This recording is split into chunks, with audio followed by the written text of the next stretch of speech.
అన్నమయ్య జిల్లా ములకల్ చెరువు నకిలీ మద్యం తయారీ కేసులో టీడీపీ నేతల లావాదేవీలు బయటకు వస్తున్నాయి. తమ్మలపల్లి టీడీపీ ఇన్ఛార్జ్ జయచంద్రారెడ్డికి మద్యం సొమ్ములో వాటా ఉన్నట్టు తెలుస్తోంది. నకిలీ మద్యం ప్లాన్ ప్రధాన నిందితుడు జనార్దన్ రావుగా ఆయనదిగా అధికారులు చెప్తున్నారు. నకిలీ మద్యం తయారీ, అమ్మకాలు, వాటాల పంపిణీ అంతా కట్టా రాజు చూసుకునేవాడని అధికారులు నిర్ధారణకు వచ్చారు. చదువుకునే రోజుల నుంచే జనార్దన్ రావుతో కొడాలి శ్రీనుకు స్నేహం ఉన్నట్టుగా తెలుస్తోంది. ములకల్ చెరువు నకిలీ మద్యం కేసులో కొత్తగా 7 నిందితులను చేర్చారు. ఇబ్రహీంపట్నం యూనిట్లో 3 నెలలుగా నకిలీ మద్యం తయారు చేస్తున్నట్లు తెలుస్తోంది. జనార్దన్ రావు భాగస్వామిగా ఉన్న విజయవాడలోని శ్రీనివాస వైన్స్లో నకిలీ మద్యం అమ్మకాలు చేసినట్టుగా రిమాండ్ రిపోర్ట్లో ఎక్సైజ్ అధికారులు పేర్కొన్నారు. రైట్, ఇదే అంశంపై అప్డేట్స్ మా కరెస్పాండెంట్ విజయమూర్తిని అడిగి తెలుసుకుందాం. విజయమూర్తి, చెప్పండి. తీగ లాగితే డొంకంతా కదులుతున్నట్టుగా కనిపిస్తోంది. మొత్తానికి జనార్దన్ రావు ప్రధాన నిందితుడిగా కనిపిస్తూ ఉన్నారు. ఇంకా ఏ పేర్లు బయటకు వచ్చే అవకాశం ఉంది, ఏం చెప్తున్నారు అధికారులు? ఇన్పుట్ చెప్పండి.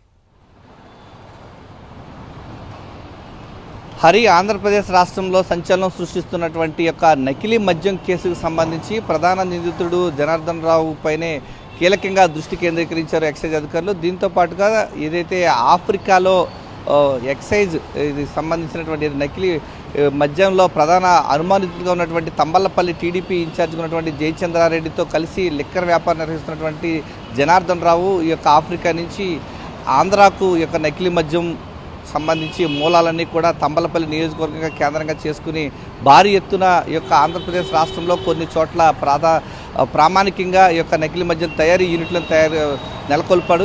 ఈ నేపథ్యంలోనే ఈ యొక్క ములకల్ చెరువులో, అన్నమయ్య జిల్లా తంబలపల్లి నియోజకవర్గంలో ములకల్ చెరువులో వెలుగు చూసినటువంటి దీని యొక్క మూలాలు ములకల్ చెరువుతో పాటు ఇటు ఇబ్రహీంపట్నంలో కూడా 2 చోట్ల నకిలీ మద్యం డంపు వెలుగు చూసింది. ఈ యొక్క కేసుకు సంబంధించి ఇప్పటికే 14 మంది పైన కేసు నమోదు చేశారు. తాజాగా ఈ యొక్క తంబలపల్లి టీడీపీ ఇన్ఛార్జ్గా ఉన్నటువంటి జయచంద్రారెడ్డితో పాటు అతని బావమరిది గిరిధర్ రెడ్డి, మరికొంతమంది పేర్లు కూడా 7 చేర్చడం జరిగింది. మొత్తం ఈ కేసుకు సంబంధించి నిందితుల సంఖ్య 21కి చేరింది. ప్రధానంగా ఈ యొక్క నకిలీ మద్యంలో ముడుపులన్నీ కూడా జనార్దన్ రావు ఏదైతే నిన్న అరెస్ట్ అయినటువంటి నిందితుడిగా ఉన్నటువంటి కట్టారాజు ఇచ్చినటువంటి వాంగ్మూలం ఆధారంగా నకిలీ మద్యంలో ముడుపులన్నీ కూడా జయచంద్రారెడ్డి ఇంట్లో పనిచేసేటువంటి అన్బురాసు అనేటువంటి ఒక వ్యక్తికి చేర్చినట్లుగా ప్రాథమికంగా రిమాండ్ రిపోర్ట్లో చెప్పడం జరిగింది. మరోవైపు యొక్క ముడుపులో భాగవతం అంతా కూడా గుట్టు విప్పేందుకు ఎక్సైజ్ అధికారులు లోతుగా విచారిస్తున్నారు. ఇప్పటికే అరెస్ట్ అయినటువంటి నిందితులను కస్టడీ పిటిషన్ వేయడం జరిగింది ఎక్సైజ్ అధికారులు. ఈ నెల 10వ తారీఖు నాడు వీరికి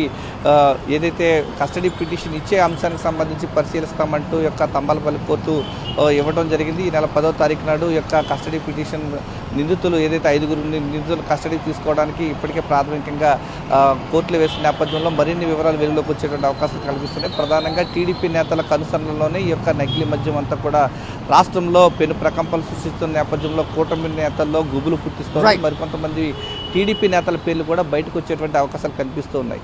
ఓకే మూర్తి.